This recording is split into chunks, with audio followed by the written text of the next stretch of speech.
If you're looking to maximize your Microsoft Rewards points quickly, you've come to the right place. Let me first address something important.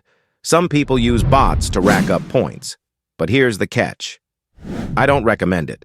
While it might seem like an easy way to earn, Microsoft's systems are highly advanced. If they detect unusual activity, your account could be suspended. Trust me, it's not worth the risk.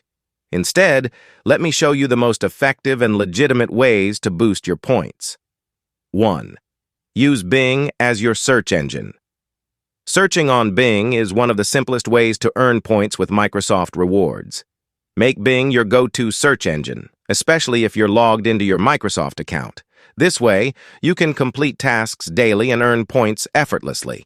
Bing also has features that make searches more engaging and rewarding, giving you even more opportunities to accumulate points.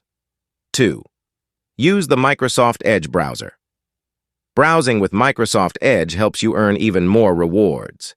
Edge often offers bonus point opportunities that are too good to miss. By simply browsing the web as you usually would, you're collecting points without any additional effort. Plus, features like Microsoft Shopping are easily accessible, providing even more ways to boost your points. 3. Stay active. Consistency is key. Log in daily, even if it's just for a few minutes during your free time. Complete the daily tasks, quizzes, and challenges that Microsoft Rewards offers. The more tasks you complete, the faster your points grow. Here's the best part. Being consistent allows you to earn streak bonuses, which can significantly increase your rewards. Set aside a little time each day and watch your points pile up.